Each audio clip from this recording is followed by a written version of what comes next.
அஸ்ஸலாமு அலைக்கும் வரஹமத்துல்லாஹி வபரகாத்துஹு.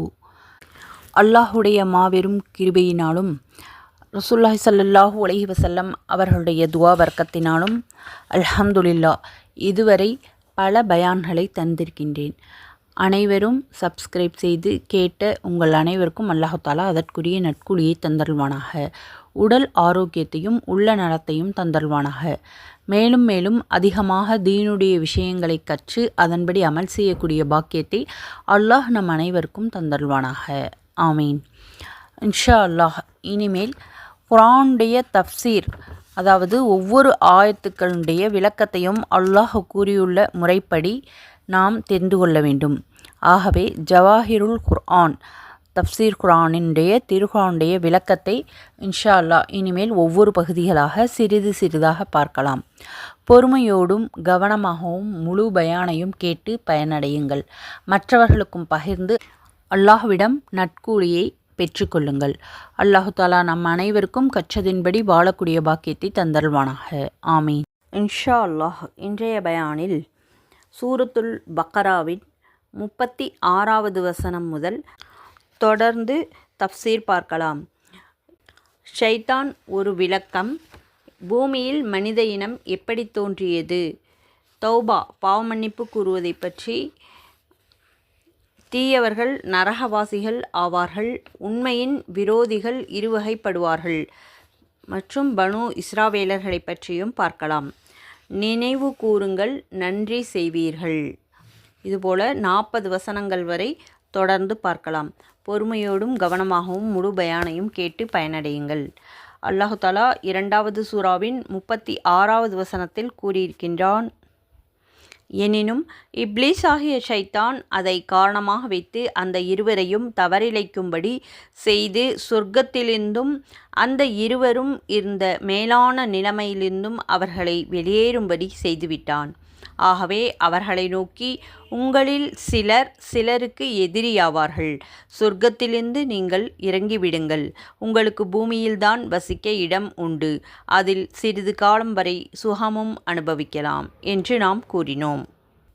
ஷைத்தான் ஒரு விளக்கம். ஷைத்தான் என்ற பெயர்ச்சொல் சத்னு என்னும் அடி சொல்லிலிருந்து பிறந்தது. சத்னு என்பது தொலைவில் இருப்பது என்று பொருள்படும். இதன்படி இறை அருளிலிருந்து தூரமாகிவிட்டவன் என்ற பொருளில் ஷைத்தானுக்கு இந்த பெயர் வழங்கல் ஆயிற்று. ஷைத்தான் தொடர்பான திருவசனம் மற்றும் நபிமொழிகளை முதலில் காண்போம். ஒவ்வொரு மனிதனுடனும் 2 நண்பர்கள் இருப்பார்கள். ஒருவர் ஜின் இனத்தை சார்ந்தவர், மற்றவர் வானவர் என்று அண்ணல் நபி ஸல்லல்லாஹு அலைஹி வஸல்லம் அவர்கள் தெரிவித்தார்கள். உடனே இறை தூதரே, இது தங்களுக்குமா என்று தோழர்கள் வினவினார்கள். அதற்கு, ஆம், எனினும் அந்த ஜின்னிடமிருந்து என்னை இறைவன் காப்பாற்றிவிட்டான். ஆதலால் அவன் பணிந்து விட்டான். எனக்கு நல்லதையே கூறுவான் என்று அண்ணல் நபி ஸல்லல்லாஹு அலைஹி வஸல்லம் அவர்கள் கூறினார்கள். அறிவிப்பவர் இப்னு மசூத் ரலியல்லாஹு அன்ஹு. இன்னொரு ஹதீஸில் அண்ணல் நபி ஸல்லல்லாஹு அலைஹி வஸல்லம் அவர்கள் தெரிவித்திருக்கின்றார்கள், ஒவ்வொரு மனிதனுக்கும் ஷைத்தானுடைய தாக்கமும் வானவருடைய தாக்கமும் உண்டு. ஷைத்தானுடைய தாக்கம் என்பது தீமைகளை தூண்டுவதும் உண்மைகளை பொய்மைகளாக காட்டுவதும் தான்.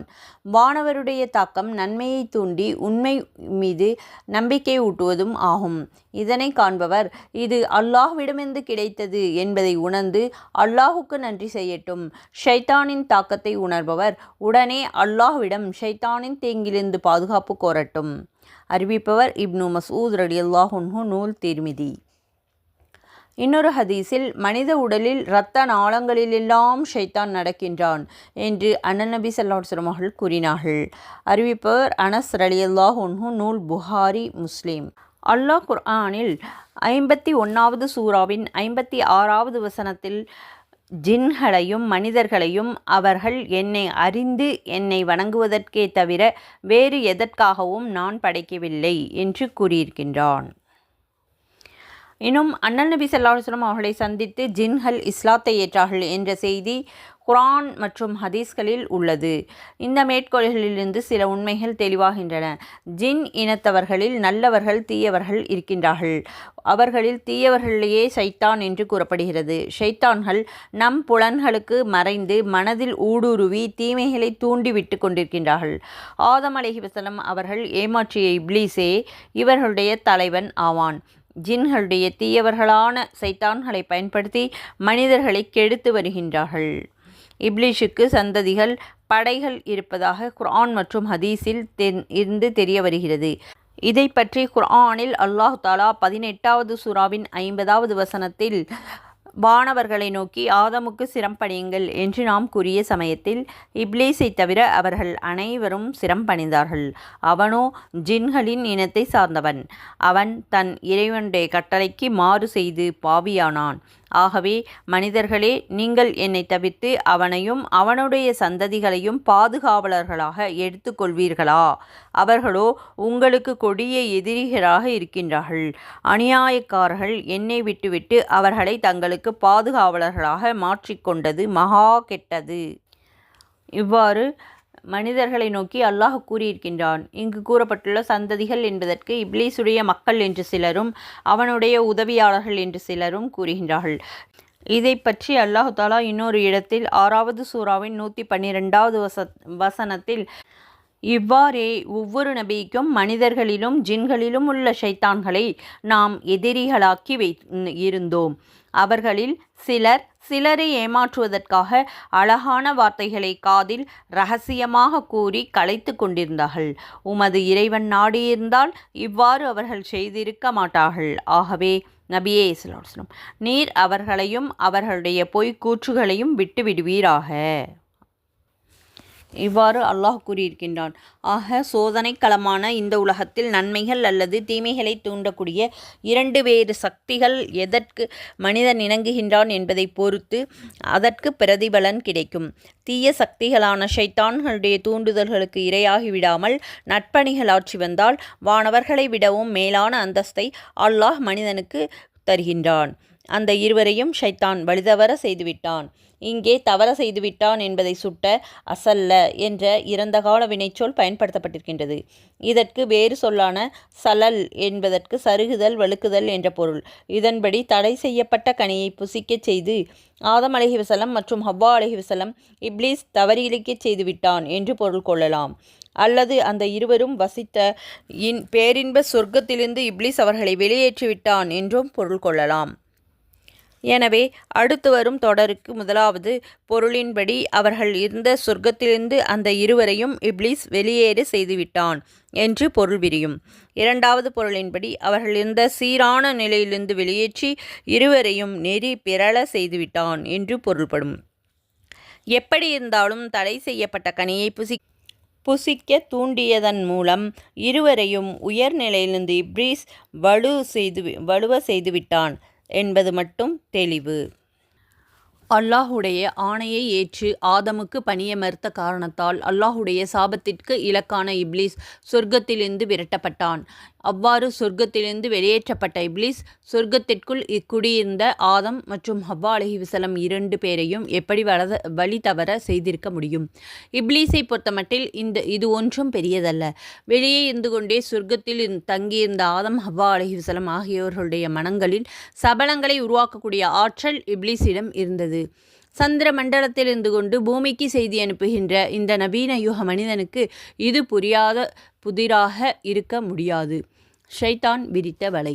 சொர்க்கத்தில் சுகமாக இருந்த ஆதம் அலைஹிவஸல்லம் மற்றும் ஹவ்வா அலைஹிவஸல்லம் அவர்களை ஏமாற்றுவதற்கு ஷைத்தான் கையாண்ட உத்தி என்ன என்பதை பற்றி இஸ்ராவேலர்கள் கதைகள் பல கூறுவதுண்டு. இவற்றை பொருட்படுத்தக்கூடாது என்கிறார் இமாம் ராசி ரஹ்மத்துல்லாஹி அலைஹி.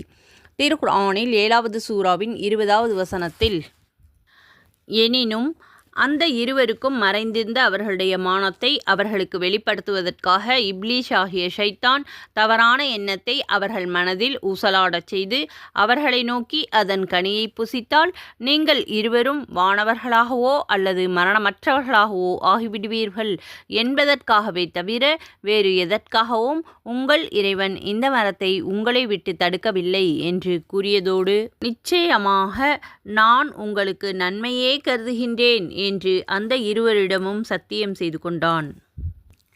ஆதம், ஹவ்வா ஆகிய இருவரையும் ஷைத்தான் ஏமாற்றியதை பற்றி தெளிவாக கூறப்பட்டுள்ளது இந்த வசனங்களில். சத்தியம் செய்து சொல்லக்கூடிய ஒருவன் பொய் சொல்லவா போகிறான் என எண்ணி ஷைத்தானுடைய பேச்சை இருவருமே நம்பிவிட்டார்கள். அல்லாஹ் சொர்க்கத்திலிருந்து தங்களை வெளியேறி வேறு எங்கேயாவது அனுப்பிவிட்டால் அமைதியான வாழ்க்கையை இழக்க வேண்டி வருமே என அஞ்சி அவர்கள் கனியை புசிப்பதன் மூலம் நிரந்தரமாக சொர்க்கத்தில் தங்கிவிடலாம் என நினைத்திருக்கக்கூடும். ஆனால் சொர்க்கத்தில் என்றென்றும் இருக்கலாம் என்று நினைத்து அவர்கள் கனியை புசிக்க அதுவே அவர்கள் சொர்க்கத்திலிருந்து வெளியேறி விடுவதற்கு காரணமாக ஆயிற்று என்பதுதான் விதியின் விளையாட்டாகும். அறவுரைகள். ஆதம் ஹவ்வா அலைஹிவஸல்லம் ஆகியோர் தொடர்பான நிகழ்ச்சியில் சில படிப்பினைகள் நமக்கு உண்டு. மனிதர்கள் எவ்வளவுதான் உயர்ந்தவர்களாக இருந்தாலும் ஷைத்தானிடமிருந்து தோன்றும் தீங்குகளை அவர்கள் அலட்சியப்படுத்திவிட முடியாது. நபிமார்களிடமிருந்து சிற்சில தவறுகள் சறுக்கல்கள் தோன்றலாம். ஆதம் அலைஹிவஸல்லம் அவர்கள் ஒரு நபி என்பது குறிப்பிடத்தக்கது. இருப்பினும் அவை அவர்களுடைய விளக்கத்தில் ஏற்பட்ட பிழைகள் ஆகும் அல்லது மறதியால் உண்டான தவறுதல்கள் ஆகும். தெரிந்து கொண்டே செய்தவைகள் அல்ல. தெரிந்தோ தெரியாமலோ செய்கின்ற தவறுகளினாலும் இழப்பு ஏற்படுகிறது. 20வது சூராவின் 115வது வசனத்தில் அல்லாஹ் கூறியிருக்கின்றான், இதற்கு முன்னர் ஆதம் அலைஹிவஸல்லம் அவர்களிடம் நிச்சயமாக நாம் வாக்குறுதி வாங்கியிருந்தோம். எனினும் அதை அவர் மறந்துவிட்டார். ஆனால் மனமுரண்டாக அதற்கு மாறு செய்யக்கூடிய உறுதியான எண்ணத்தை நாம் அவரிடம் காணவில்லை. இவ்வாறாக அல்லாஹ் கூறியிருக்கின்றான். இருந்தும் சொர்க்கத்திலிருந்து வெளியேற்றுவதற்கு இந்த மறதியே காரணமாக இருந்தது. சில தவறுகள் கூட பெரியவர்களுடைய தகுதிக்கு உகந்ததல்ல என்பதற்கு இது காரணம். நீங்கள் இங்கிருந்து இறங்கிவிடுங்கள், உங்களில் ஒருவர் மற்றவர்களுக்கு பகைவர் ஆகுவீர்கள் என்று நாம் கூறினோம். பூமியில் மனித இனம் எப்படி தோன்றியது? அல்லாஹுடைய கட்டளையை மீறிய காரணத்தினால் சொர்க்கத்திலிருந்து வெளியேற்றப்பட்ட ஆதம் ஹவ்வா அலைஹிவஸல்லம் ஆகியவர்களை நோக்கி, நீங்கள் இங்கிருந்து இறங்கி பூமிக்கு சென்று விடுங்கள் என்று அல்லாஹ் கூறினான். பூமியில் இதற்கு பிறகு ஏற்படவிருந்த வாழ்க்கை நிலை பற்றி பின்வருமாறு அவர்களுக்கு அல்லாஹ் கூறியிருக்கின்றான். உலக வாழ்க்கையில் பகைமை, பொறாமை, சுயநலம், அகந்தை, ஆத்திரம் முதலான சகலவித தீமைகளையும் மலிந்து காணப்படும். அதனால் உங்களுடைய சந்ததிகள் இடையே போட்டியும் பூசலும் நிலவும். அல்லது உங்களுடைய வழித்தோன்றல்களான மனிதர்களுக்கும் இப்லீஷுடைய படைகளை ஷைத்தான்களுக்கும் இடையே பகைமை நீடிக்கும். இனி பூமிதான் நீங்கள் தங்குவதற்கு ஏற்ற இடம். அங்கே புதிய வாழ்க்கையை தொடங்குங்கள். சில காலம் வரை நீங்கள் அங்கே இன்பமாக இருக்கலாம், அல்லது அதற்கு பிறகு அந்த இன்பம் நீடிக்காது. இவ்வாறு அல்லாஹ் கூறினான். இதன் மூலம் ஒவ்வொரு மனிதனுக்கும் ஒரு சிறப்பு உண்டு. அது இயற்கை நியதி என்பது அப்போதே அல்லாஹ் உணர்த்தியிருக்கின்றான். சொர்க்கத்திலிருந்து பூமிக்கு இறங்கிய ஆதம் அலைஹிவஸல்லம் அவர்கள் இந்தியாவில் இலங்கையில் முதலாக இறங்கினார்கள் என்று சொல்லப்படுகிறது. பல நாட்கள் பூமியை சுற்றிய பிறகு அரஃபா என்ற பெருவெளியில் தன் துணைவியார் ஹவ்வா அலைஹிவஸல்லம் அவர்களை சந்தித்தார்கள்.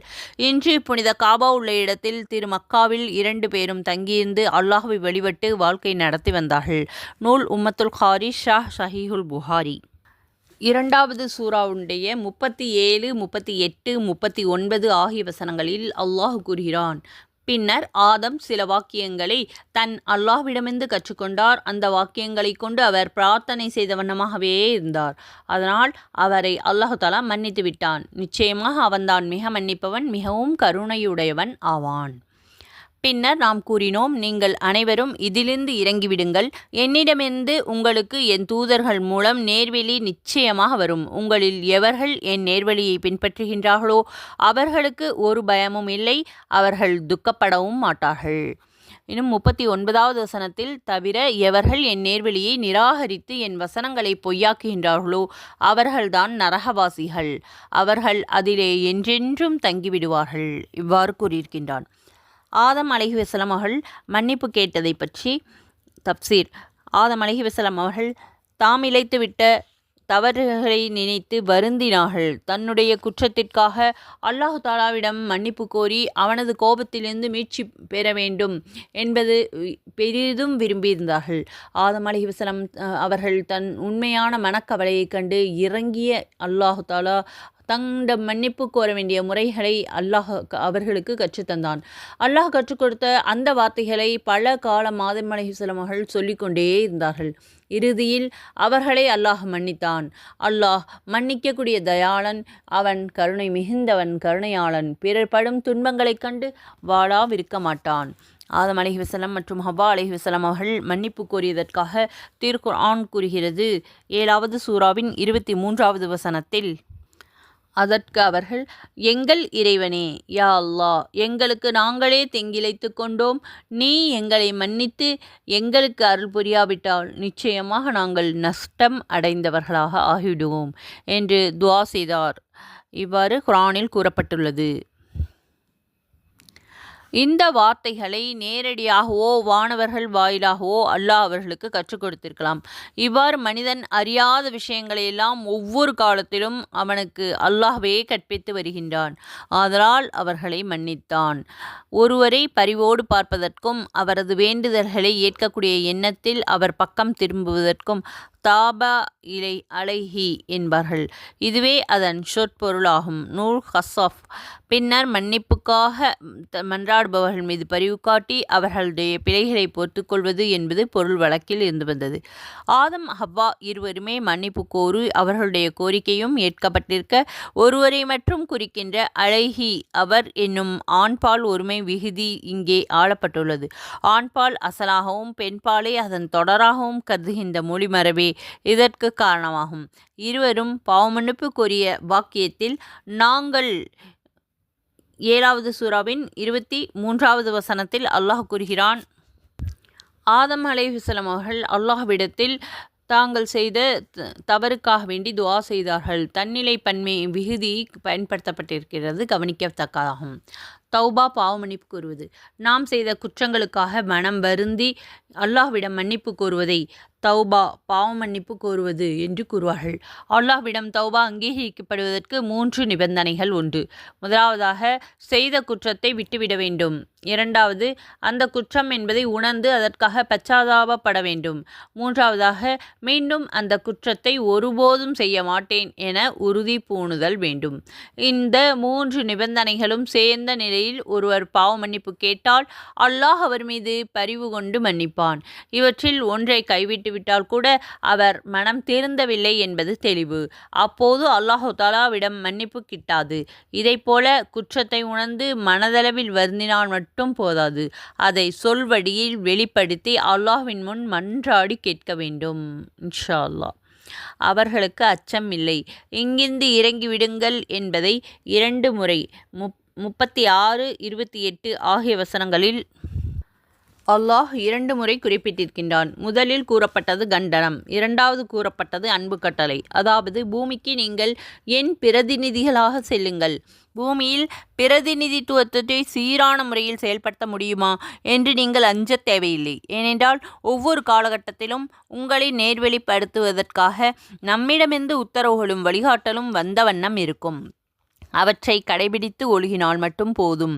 நீங்கள் கவலைப்பட வேண்டியதில்லை. கடந்த கால தவறுகளை குறித்து நீங்கள் அஞ்ச வேண்டியதும் இல்லை. இவ்வாறு ஆறுதல் வார்த்தைகள் கூறி பூமிக்கு ஆதம் அலைஹிஸ்ஸலாம், ஹவ்வா அலைஹிஸ்ஸலாம் அவர்களை அல்லாஹ் தஆலா அன்போடு இறக்கி வைத்தான். சுப்ஹானல்லாஹ். இறை வழியில் நடப்பவர்களுக்கு அச்சமில்லை என இங்கே இறைவன் தெரிவிக்கின்றான். எதிர்காலத்தில் ஏற்படக்கூடிய இழப்புகளை எண்ணி கலக்கம் அடைவதையே அச்சம் என்கின்றோம். இறை தூதர்களுக்கும் நல்லவர்களுக்கும் அச்சம் என்பது இல்லை என்றால் அவர்களை அச்சத்தில் ஆழ்த்தக்கூடிய எதுவும் நிகழாது. எனவே அவர்கள் நிம்மதியோடு இருக்கலாம் என்பதே பொருளாகும். மனித இயற்கை கொப்ப சில நேரங்களில் நல்லோர்கள் தாங்களாகவே அச்சப்படலாம். ஃபிரௌன் ஏற்பாடு செய்திருந்த சூனியக்காரர்களின் அரங்கில் இறை தூதர் மூசா அலைஹிஸ்ஸலாம் அவர்கள் பயந்து கொண்டு நின்றார்கள் என்று அல்லாஹ் குறிப்பிட்டிருக்கின்றான் 20வது சூராவின் 67வது வசனத்தில். ஆகவே மூசா தன் மனதில் பயத்தை உணர்ந்தார். இவ்வாறு அல்லாஹ் கூறியிருக்கின்றான்.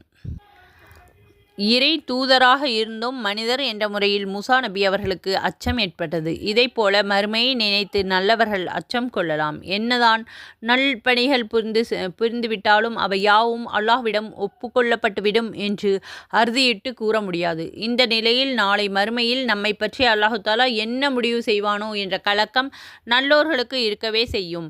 இவையெல்லாம் மனித இயல்புக்கேற்ப உண்டாகக்கூடிய பயங்கள். எனவே இவை வசனத்திற்கு முரண்பாடாகாது. அவர்கள் கவலைப்பட மாட்டார்கள். நல்லவர்களுக்கு கவலை இல்லை என்பது இந்த தொடரின் கருத்து. கவலை என்பதை குறிக்க ஹுஜுன் அல்லது ஹஜன் என்ற சொல்லை அரபுகள் பயன்படுத்துவார்கள். கடந்த காலத்தில் ஏற்பட்ட இழப்பை நினைத்து துக்கப்படுவதையே ஹுஜுன் என்னும் சொல் காட்டும். அல்லாஹுக்கு பணிந்து நடப்பதோடு மனிதர்களுக்கு தீங்கிழைக்காமலும் இயன்றவரை அவர்களுக்கு உதவி செய்தும் வாழ்வதே அல்லாஹுடைய போதனைகளின் பொதுவான நோக்கமாகும். இவற்றை சரிவரை கடைபிடிக்கும் ஒருவருக்கு அல்லாஹ்வின் புறத்திலிருந்து மனிதர்களிடம் தரப்பிலிருந்தோ எந்த ஆபத்தும் ஏற்பட வாய்ப்பில்லை. இவரது கடந்த கால தவறுகள் கூட மன்னிக்கப்பட கூடும். ஆதலால் அவற்றை நினைத்து இவர் கவலை கொள்ள வேண்டியது இல்லை. ஆக அல்லாஹுடைய வழியில் நடப்பவர்களுக்கு அச்சமும் இல்லை, கவலையும் கிடையாது என்று எடுத்து கூறி ஆதம் அலைஹிஸ்ஸலாம் ஹவ்வா அலைஹிஸ்ஸலாம் ஆகிய 2 பேரையும் அறிவுரையுடனும் ஆறுதலோடும் புவிக்கு அனுப்பி வைத்தான் அல்லாஹ். எவர்கள் மறுத்து நம் வசனங்களை பொய்ப்படுத்துகின்றார்களோ அவர்கள்தான் நரகவாசிகள். அதாவது தீயவர்கள் நரகவாசிகள் ஆவார்கள். நல்லோர்களின் நன்னிலை பற்றி எடுத்து கூறிய பிறகு தீயவர்களுடைய தீய நிலை குறித்து அல்லாஹு தஆலா குர்ஆனில் கூறியிருக்கின்றான். உலகத்தில் மனிதர்கள் அமைதியாகவும் சுபிட்சமாகவும் வாழ வேண்டும் என்பதே அல்லாஹுடைய நோக்கம். நியாய புத்தி உடையவர்கள் அனைவரும் உலக அமைதியைத்தான் விரும்புவார்கள். தொலைநோக்கும் எதிர்காலத்தை பற்றி தீர்க்கமான அறிவும் மனிதனிடம் இல்லாமையால் அவன் இயற்றுகின்ற சட்டங்கள் எல்லாம் எல்லா சூழ்நிலைகளுக்கும் பொருந்துவதில்லை. இந்த நிலையில் மனிதர்கள் தங்களிடையே கருத்து வேறுபாடு கொண்டு ஒருவருக்கொருவர் மோதிக்கொள்வதைத் தவிர வேறு வழி இல்லை. இது உலக அமைதியை சீர்குலைத்து நிம்மதியான வாழ்க்கைக்கு விடை கொடுத்து அனுப்பிவிடும். எனவேதான் அனைவருக்கும் பொதுவாக அனைத்தும் அறிந்த அல்லாஹ் தன்னுடைய சட்டங்களை உலகில் செயல்படுத்துமாறு மனிதர்களுக்கு அழைப்பு விடுக்கின்றான். அல்லாஹ்வுடைய சட்டங்களை செயல்படுத்துவதால் இம்மையில் மட்டுமின்றி மறுமையிலும் அமைதியாக வாழ்க்கை அமையும். அல்லாஹ்வுடைய சட்டங்களை மறுப்பவர்கள் 2 உலகத்தில் துன்பங்களை அனுபவிப்பார்கள்.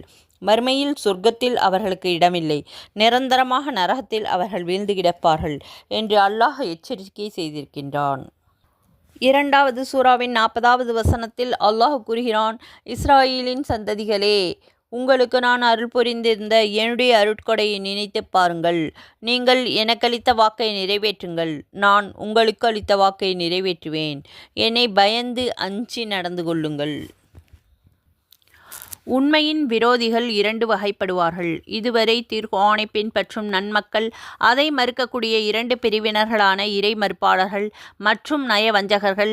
அல்லாஹுடைய குர்ஆனுடைய அற்புதம், மனித இன தொடக்கம் ஆகிய பொருட்களை பற்றி பேசி வந்த அல்லாஹ் இந்த 40வது வசனம் முதல் 123வது வசனங்கள் வரை அஹ்லுல் கிதாப் வேதக்காரர்களை பற்றி எடுத்து கூறியிருக்கின்றான். உண்மையின் விரோதிகள் 2 வகைப்படுவார்கள். கல்வியறிவு இல்லாதவர்கள் ஒரு வகை.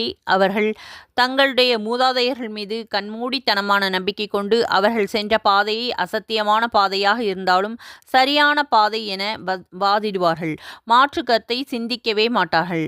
இன்னொரு வகையினர்கள் கல்வியறிவு பெற்றோர்கள். முந்தைய இறை தூதர்களுக்கு அருளப்பெற்ற வேதங்களை நம்பிக்கை கொண்டவர்கள். இவர்களை 2 பிரிவாக கூறலாம். ஒரு பிரிவினர்கள் அல்லாஹுடைய தூதர் மூசா நபி அவர்களையும் நம்பிக்கை கொண்டு அன்னாருக்கு அல்லாஹ் அருளிய தௌராத் வேதத்தை ஏற்றுக்கொண்டவர்கள். ஆனால் மூசா நபிக்கு பிறகு வந்த இறை தூதர் ஈசா அலைஹிஸ்ஸலாம் அவர்களை அவர்கள் ஏற்க மறுத்தார்கள். அவர்கள் யூதர்கள் ஆக இருக்கின்றார்கள், இவ்வாறு அழைக்கப்படுகின்றார்கள். மற்றொரு பிரிவினர்கள் இறை தூதர் ஈசா அலைஹிஸ்ஸலாம் அவர்களை நம்பிக்கை கொண்டு அன்னாருக்கு அல்லாஹ் அருளிய இன்ஜீல் என்ற வேதத்தை ஏற்றுக்கொண்டவர்கள். அவர்கள் நபி மூசா அலைஹிஸ்ஸலாம் அவர்களை ஒப்புக்கொள்கின்றார்கள். இருப்பினும் நபி மூசா அலைஹிஸ்ஸலாம் அவர்கள் பாவங்களில் இருந்து தூய்மையானவர்கள்தான் என்பதை ஏற்க மறுக்கின்றார்கள். இவர்களை நசாரா கிறிஸ்தவர்கள் என்று அறியப்படுகிறார்கள். 2 பிரிவினர்களையுமே அஹ்லுல் கிதாப் வேதக்காரர்கள் என திருக்குர்ஆன் அழைக்கின்றது. இவர்களை பற்றி இங்கே பேசப்படுகிறது. நூல் மாரிஃபுல் குர்ஆன். பனு இஸ்ராயில் இஸ்ராவேலர்கள். இஸ்ரா ப்ளஸ் ஈல் இஸ்ராயில். ஹிப்ரு இப்ரானியா இந்த மொழியில் இஸ்ரா என்பதற்கு அடிமை அல்லது தேர்ந்தெடுக்கப்பட்டவர் என்றும் ஈல் என்பதற்கு அல்லாஹ் என்றும் பொருள். இதற்கேற்ப இஸ்ராயில் என்றால் அல்லாஹுடைய அடிமை அல்லது அல்லாஹ்வினால் தேர்வு செய்யப்பட்டவர் என்று பொருள்படும். இதுவே இஸ்ராயில் என்ற சொல்லின் பொருளாக இருப்பினும் இதற்கு இறைத்தூதர் யாக்கூப் அலைஹிஸ்ஸலாம் அவர்களுடைய மற்றொரு பெயர் இது. எனவே பனு இஸ்ராயில் என்பது யாக்கூபுடைய வழித்தோன்றல்கள் என்னும் பொருளை குறிக்கும். திருக்குர்ஆனில் யா பனி இஸ்ராஈல, இஸ்ராயீலின் மக்களே என்றுதான் பல இடங்களிலும் அல்லாஹ் கூறியிருக்கின்றான். யா பனி யாக்கூப, யாக்கூபின் மக்களே என்று விளிக்காமல் இப்படி விளித்ததற்கு காரணம் ஒன்று. இஸ்ராயில் என்பதற்கு சொற்பொருளை நினைவுபடுத்தி அல்லாஹுக்கு அடிபணிந்து நடந்தவருடைய வழித்தோன்றல்களே, நீங்களும் அவ்வாறே நடந்து கொள்ளுங்கள் என்று சுட்டிக்காட்டுவதே அதன் காரணமாகும். இறை தூதர் இப்ராஹிம் அலைஹிவஸல்லம் அவர்களுடைய பேரர் நபி யாக்கூப் அலைஹிவஸல்லம் அவர்கள் ஆவார்கள். இப்ராஹிம் நபி அவர்களுக்கு பிரபலமான 2 சந்ததிகள் உண்டு.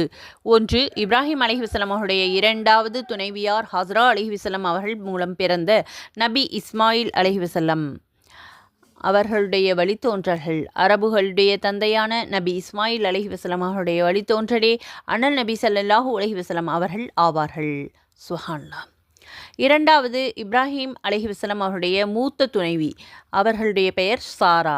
இவர்கள் மூலம் பிறந்தவர் நபி இஸ்ஹாக் அலைஹிவஸல்லம் அவர்கள். அவர்களுடைய வழித்தோன்றல்கள். இஸ்ஹாக் அலைஹிவஸல்லம் அவர்களுடைய மகனே இஸ்ராவேலர்களுடைய தந்தையான நபி யாக்கூப் அலைஹிவஸல்லம் அவர்கள் ஆவார்கள். நபி இப்ராஹிம் அலைஹிவஸல்லம் அவருடைய 3வது துணைவார் கதூரா என்பவர் மூலம் தோன்றிய சந்ததியினர்கள் அவ்வளவு பிரபலம் அடையவில்லை. இஸ்ராவேலர்களுக்கு உலக வரலாற்றில் முக்கிய இடம் உண்டு. முன்னேற்ற பாதையில் பல்லாண்டு காலம் பீடுநடை போட்ட இஸ்ராவேலர்கள் அனைத்து துறைகளிலும் முன்மாதிரியாக விளங்கினார்கள். ஏகத்துவ கொடியை தூக்கி பிடித்தவர்கள் அன்றைய உலகத்தில் இவர்களாக இருந்தார்கள். இவர்களுடைய வம்சாவளியில் தோன்றிய எண்ணிலடங்கா இறை தூதர்கள், மன்னர்கள், மேதைகள், வீரர்கள், ஆன்மீகவாதிகள் ஆகியோரால் வையகம் உய்ய வழி பிறந்தது உண்மையே. ஆனால் இத்தனை பெரிய பாரம்பரிய சிறப்புகளை பெற்றிருந்த இஸ்ராவேலர்கள் தங்களுடைய பெருமையை காப்பாற்றிக் கொள்ள தவறிவிட்டார்கள். திருக்குர்ஆன் அருளப்பெற்ற காலத்தில் உலகின் பல பாகங்களிலும் இஸ்ராவேலர்கள் சிதறி வாழ்ந்து வந்தார்கள். தாய்நாடான பாலஸ்தீனத்திலிருந்து குடிபெயர்ந்து வந்த இஸ்ராவேலர்களில் சிலர் அதன் எத்ரிப் என்று அழைக்கப்பட்ட மதினா நகரத்திலும் அதன் சுற்றுப்புறங்களிலும் வசித்து வந்தார்கள். இவ்வாறு வசித்து வந்த யூதர்களிடமிருந்து சூனியம், ஜோதிடம், மந்திரம், நட்சத்திர குறிப்பார்த்தல் போன்ற மூட நம்பிக்கைகள் மலிந்து காணப்பட்டன.